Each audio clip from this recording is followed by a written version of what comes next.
বিসমিল্লাহির রহমানির রহিম। মাননীয় স্পিকার, আপনাকে অসংখ্য ধন্যবাদ। দীর্ঘ 19 বছর 7 মাস 10 দিন পর আবার এই মহান জাতীয় সংসদে আসার সুযোগ পেয়েছি, কথা বলতে পারছি। সেই কারণে মাননীয় প্রধানমন্ত্রীকে প্রতি কৃতজ্ঞতা জানাচ্ছি। এই দীর্ঘ রাজনৈতিক জীবনে যখনই যেখানে সমস্যা দেখেছি, আওয়াজ তুলেছি, কথা বলেছি, সমস্যা সমাধান করার চেষ্টা করেছি এবং অনেক জায়গায় সমাধানও করেছি। আজকে এমন একটি বিষয় নিয়ে আমি এখানে দাঁড়িয়েছি, সেটা একটা মহামারী আকারে সমস্যা হয়ে বাংলাদেশের সামনে দাঁড়িয়েছে। মাননীয় স্পিকার, আপনাকে আবারও ধন্যবাদ দিচ্ছি আমাকে অত্যন্ত গুরুত্বপূর্ণ, সমসাময়িক এবং জনস্বার্থ সংশ্লিষ্ট একটি বিষয়ে বক্তব্য দেওয়ার সুযোগ প্রদান করবার জন্য।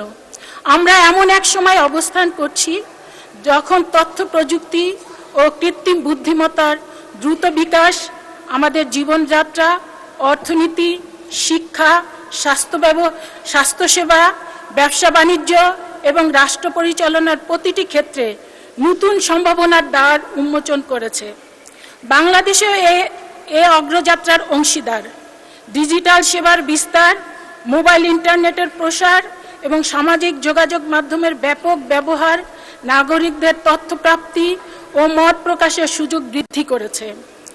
কিন্তু মাননীয় স্পিকার, প্রতিটি প্রযুক্তিগত অগ্রগতির সঙ্গে কিছু নতুন ঝুঁকিও সৃষ্টি হয়। বর্তমানে সামাজিক যোগাযোগ মাধ্যম, ডিজিটাল প্ল্যাটফর্ম এবং এআই নির্ভর প্রযুক্তির অপব্যবহার জাতীয় ও আন্তর্জাতিক পর্যায়ে একটি গুরুতর উদ্বেগের কারণ হয়ে দাঁড়িয়েছে। আজ আমরা দেখতে পাচ্ছি বিভিন্ন সামাজিক যোগাযোগ মাধ্যম, বিশেষ করে ফেসবুকে ভুয়া পরিচয়ে অসংখ্য অ্যাকাউন্ট ও পেজ পরিচালিত হচ্ছে। সংগঠিত বট নেটওয়ার্কের মাধ্যমে কৃত্রিমভাবে জনমত প্রভাবিত করার চেষ্টা করা হচ্ছে। বিভ্রান্তিকর, মিথ্যা ও যাচাইবিহীন তথ্য দ্রুত ছড়িয়ে দেওয়া হচ্ছে। এআই ব্যবহার করে ভুয়া ছবি, ভিডিও ও অডিও তৈরি করা হচ্ছে। ব্যক্তি, প্রতিষ্ঠান, রাজনৈতিক দল এবং রাষ্ট্রের বিরুদ্ধে উদ্দেশ্য প্রণোদিত অপপ্রচার পরিচালিত হচ্ছে। বিশ্ব অর্থনৈতিক ফোরাম, জাতিসংঘ এবং বিভিন্ন আন্তর্জাতিক গবেষণা প্রতিষ্ঠানের সাম্প্রতিক প্রতিবেদনে মিস ইনফরমেশন ও ডিসইনফরমেশনকে আধুনিক বিশ্বের অন্যতম গুরুত্বপূর্ণ ঝুঁকি হিসাবে চিহ্নিত করা হয়েছে। কারণ মিথ্যা তথ্য শুধু বিভ্রান্তি সৃষ্টি করে না, এটি সামাজিক অস্থিরতা, রাজনৈতিক মেরুকরণ এবং জননিরাপত্তার জন্য হুমকি হয়ে উঠতে পারে। মাননীয় স্পিকার, আমাদের দেশেও এই চ্যালেঞ্জের মধ্যে আছে।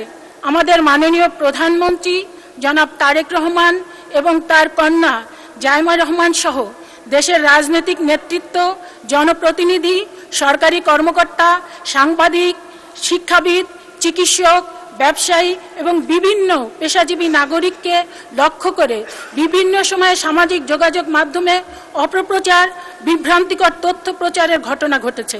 মাননীয় স্পিকার, সবচেয়ে বেশি ক্ষতিগ্রস্ত হচ্ছেন আমাদের নারীরা। নারী জনপ্রতিনিধি, নারী সাংবাদিক, নারী চিকিৎসক, শিক্ষক, আইনজীবী, উদ্যোক্তা, সাংস্কৃতিক ব্যক্তিত্ব, সমাজের বিভিন্ন স্তরের নারীরা নিয়মিতভাবে অনলাইন হয়রানি, সাইবার বুলিং এবং চরিত্র হননের শিকার হচ্ছেন। অনেক ক্ষেত্রে তাদের ছবি বিকৃত করে প্রচার করা হয়, ভুয়া পরিচয়ে অ্যাকাউন্ট খুলে বিভ্রান্তিকর তথ্য ছড়ানো হয় কিংবা সামাজিকভাবে হেয় প্রতিপন্ন করার উদ্দেশ্যে অপপ্রচার চালানো হয়। আরও উদ্বেগজনক বিষয় হলো কন্যা, শিশু ও কিশোরীরাও এই ডিজিটাল হয়রানির ঝুঁকির মধ্যে রয়েছে। এই ধরনের কর্মকাণ্ড শুধু ব্যক্তির মর্যাদা ক্ষুণ্ণ করে না, বরং মানসিক স্বাস্থ্য, শিক্ষা, কর্মজীবন এবং সামাজিক নিরাপত্তার উপরও নেতিবাচক প্রভাব ফেলে। মাননীয় স্পিকার, সাইবার অপরাধের প্রকৃতি আজ আন্তর্জাতিক। একটি ভুয়া অ্যাকাউন্ট এক দেশে বসে পরিচালিত হতে পারে, সার্ভার থাকতে পারে অন্য দেশে, আর এর প্রভাব পড়তে পারে বাংলাদেশের নাগরিকদের উপর। ফলে এই চ্যালেঞ্জ মোকাবেলায় কেবল জাতীয় প্রচেষ্টা যথেষ্ট নয়, আন্তর্জাতিক সহযোগিতা অত্যন্ত গুরুত্বপূর্ণ। সামাজিক যোগাযোগ মাধ্যম পরিচালনাকারী আন্তর্জাতিক প্ল্যাটফর্মগুলোর সঙ্গে কার্যকর যোগাযোগ, তথ্য বিনিময় এবং আইনসম্মত সহযোগিতা বৃদ্ধি করা প্রয়োজন, যাতে এই অপরাধমূলক কন্টেন্ট দ্রুত শনাক্ত অপসারণ করা যায়, অপরাধীদের বিরুদ্ধে যথাযথ ব্যবস্থা গ্রহণ সম্ভব হয়। মাননীয় স্পিকার, আমি মনে করি বর্তমান বাস্তবতায় কয়েকটি বিষয়ে বিশেষ গুরুত্ব দেওয়া প্রয়োজন। প্রথমত, ভুয়া আইডি, সমন্বিত বট কার্যক্রম এবং ভ্রান্তিকর কন্টেন্ট শনাক্ত করার জন্য প্রযুক্তিগত সক্ষমতা আরও শক্তিশালী করতে হবে। দ্বিতীয়ত, সাইবার অপরাধ তদন্তকারী সংস্থা। মাননীয় সদস্য, আপনার প্রশ্ন বোধহয় আমার শেষ হয়ে যাবে, 1 মিনিটের মধ্যে। আপনি তো সমাধানে যাচ্ছেন। সক্ষমতা বৃদ্ধি করতে হবে। তৃতীয়ত, নারী ও শিশুদের জন্য নিরাপদ ডিজিটাল পরিবেশ নিশ্চিত করতে বিশেষায়িত সহায়তা ও দ্রুত প্রতিকার ব্যবস্থা আরো কার্যকর করতে হবে। মাননীয় সদস্য, may I humbly request you to take seat please. আপনার কোশ্চেন হয়েছে, উত্তর দিবেন মাননীয় মন্ত্রী। Please take your seat. Thank you. মাননীয় সদস্য, আপনাকে অসংখ্য ধন্যবাদ। মাননীয় স্বরাষ্ট্রমন্ত্রী জনাব সালাউদ্দিন আহমেদ, এই বিষয়ে আপনার বিবৃতি প্রদানের জন্য আহ্বান জানাচ্ছি। মাননীয় স্পিকার, আপনাকে ধন্যবাদ। এইরকম একটা প্রশ্নের অপেক্ষায় আমরা ছিলাম। আমরা এর জাতীয় গুরুত্ব সবাই অনুধাবন করেছি, এই জন্য সবাইকে ধন্যবাদ। কিছুদিন যাবৎ আমরা সবাই লক্ষ্য করছি বাংলাদেশের সরকারের প্রধান, তার স্ত্রী, তার কন্যা, আমারও আছে, আমারও স্ত্রী পুত্র কন্যাকে দিয়েছে, অনেকেরই গুরুত্বপূর্ণ রাজনৈতিক ব্যক্তিত্ব এবং সমাজের গুরুত্বপূর্ণ ব্যক্তি তাদের পরিবারের সদস্যদের নিয়ে অথবা রাজনৈতিকভাবে প্রতিপক্ষ বিবেচনায় যে সমস্ত কন্টেন্ট সামাজিক যোগাযোগ মাধ্যমে, ভার্চুয়াল মিডিয়ায় প্রকাশিত হচ্ছে স্বাধীনতার নামে এবং মত প্রকাশের স্বাধীনতার নামে, সেটা আসলেই মত প্রকাশের স্বাধীনতা কিনা সেটা পুনরায় সংজ্ঞায়িত করা দরকার। আমরা সেজন্য এই সামাজিক যোগাযোগ মাধ্যম বা যেটাতে আইনি ভাষায় আমরা বলছি cyber space, which includes everything, social communication media, virtual media সহ সব কিছু ইনক্লুড করা হবে এবং এই সংজ্ঞাগুলো নতুনভাবে সংজ্ঞায়িত হচ্ছে। এবং আজকে সকালেই এই বিষয়ে আমি একটা আইনি সংস্কার করার জন্য ড্রাফটে হাত দিয়েছি। আমি জানতাম না আজকে এই কোয়েশ্চেনটা এখানে আসবে, এবং এটা মন্ত্রণালয় হিসেবে তথ্য মন্ত্রণালয়ের বিষয় যেহেতু কোরিলেটেড, আর এখানে সংসদের একটা বিধি মোতাবেক কেউ না থাকলে আমার জবাব দেওয়ার একটা বিধান আছে, সেই জন্য মাননীয় চিফ হুইপ একটা চিঠি আপনাদের দিয়ে রাখছে। ওই হিসাবে বলছি, উদ্দেশ্য ও কারণ সম্বলিত প্যারার মধ্যে আমরা যেটা ড্রাফট করার চিন্তা করছি খসড়া, তার মধ্যে আমি শুধু কয়েকটা লাইন পড়ি। সাইবার স্পেসে গুজব, অপতথ্যের ক্রমবর্ধমান বিস্তার, কৃত্রিম বুদ্ধিমত্তা অর্থাৎ আর্টিফিশিয়াল ইন্টেলিজেন্স ব্যবহার করে বিভ্রান্তিকর, অপমানকর, বিরক্তিকর ও মানহানিকর কন্টেন্ট তৈরি এবং প্রচারের প্রবণতা, সামাজিক যোগাযোগ মাধ্যমে ক্ষতিকর কন্টেন্ট দ্রুত অপসারণের প্রয়োজনীয়তা এবং আন্তর্জাতিক প্রযুক্তি প্ল্যাটফর্মসমূহের সাথে অধিকতর কার্যকর সমন্বয়ের জন্য সাইবার সুরক্ষা আইনের একটা সংশোধনী আনতে হবে। সেটা সাইবার সুরক্ষা আইন 2026 নামে আমরা অবহিত করব। এর কতিপয় বিধান সংশোধন আমরা করব। তার মধ্যে এই যে গুজব, অপতথ্য, মানহানি, এরগুলো নতুন করে সংজ্ঞায়িত করা হবে। এছাড়া সাইবার স্পেসে এরূপ কন্টেন্টের প্রকাশ, প্রচার প্রতিরোধের জন্য একটা নতুন ধারার শাস্তির বিধান এখানে আনা হবে। আবার আন্তর্জাতিক প্ল্যাটফর্ম, প্রযুক্তি প্ল্যাটফর্ম সমূহের সাথে কার্যকর সমন্বয় এবং সময় সীমাভিত্তিক কন্টেন্ট অপসারণ ব্যবস্থা নিশ্চিত করার জন্য আর একটা নতুন বিধি সংযোজন করা হবে। কারণ এখন আমরা রিকোয়েস্ট করি হয়তো 6 মাস পরে সেটা অপসারণ করে নাও করতে পারে, সেজন্য এটা না।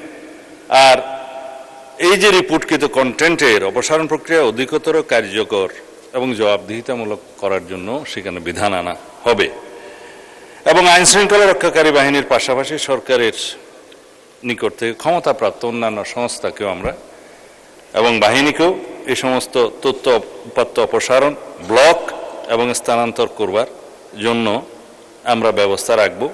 সেখানে আমরা অনেক অথরিটি আছে, জাতীয় সাইবার সুরক্ষা আইনের মহাপরিচালক আছে, প্রযোজ্য ক্ষেত্রে বিটিআরসি আছে, তাদেরকে আমরা এই ক্ষমতা দিতে পারি। এখানে বলে রাখি মাননীয় স্পিকার, জুয়া প্রতিরোধ আইন 1867 সনের আইন, সেই ব্রিটিশ আইন দিয়ে আমরা এখনো চলছি। সেইটা 1867। নতুন করে আশা করছি সংসদের এই সেশনে আইনটা আনতে পারবো, ফাইনাল স্টেজে আছি, জুয়া প্রতিরোধ আইন।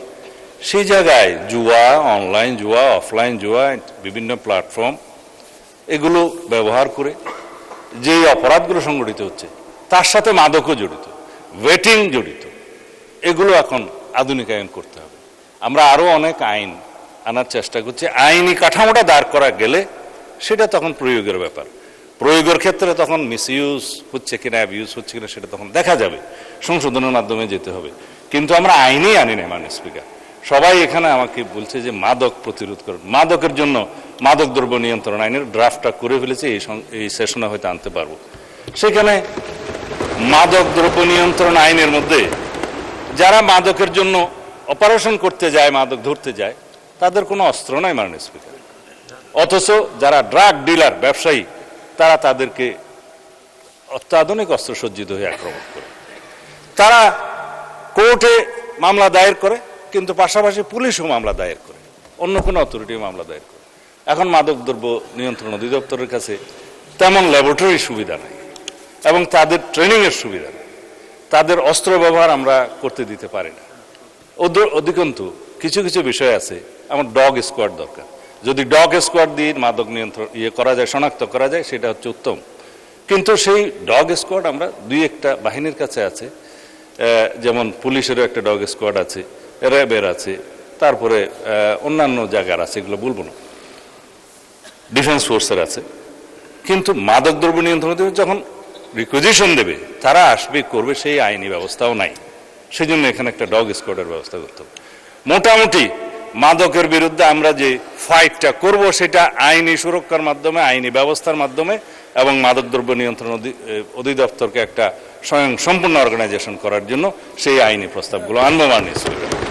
এইভাবে আমরা সামাজিক যে অনাচার, অপকালচার শুরু হয়েছে সেখান থেকে নিষ্কৃতি পেতে পারবো। সেই জন্য আমরা আগেই বলেছি, এই জাতীয় সংসদের কাছে এই জাতি নতুন জনপ্রত্যাশা অনুযায়ী অনেক কিছু আশা করে।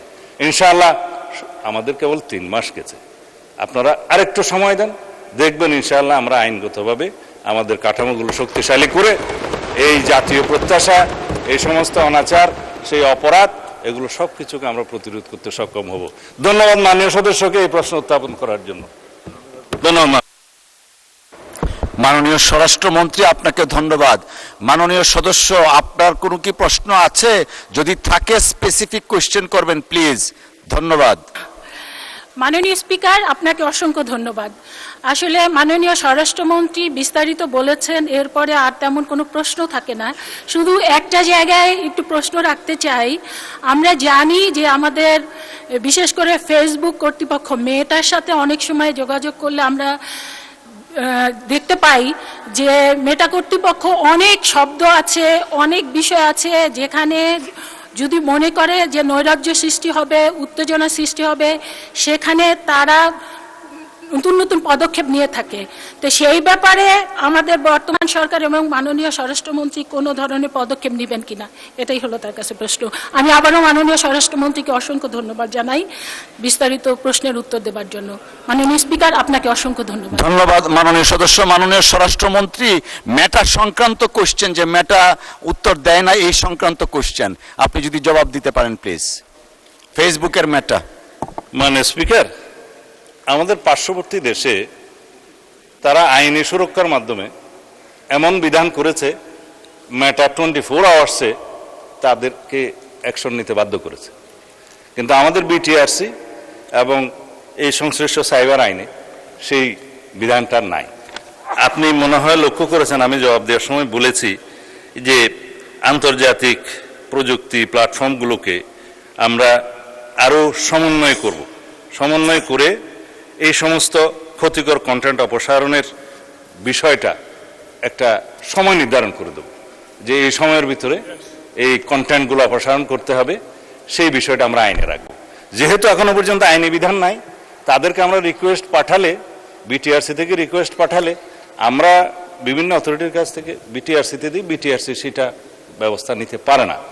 তখন এই মেটা বলেন বা টুইট বলেন, আরও যারা বলেন, তারা বলে যে তোমাদের তো আইনটা ঠিকমতো নাই, সুতরাং আইনি কভার না থাকলে সেটা প্রেশার দেওয়া যায় না। সেই বিধানটা করবো মাননীয় স্পিকার, আমরা সেই আইনটা নিয়ে আসলে আপনারা দেখবেন। ধন্যবাদ।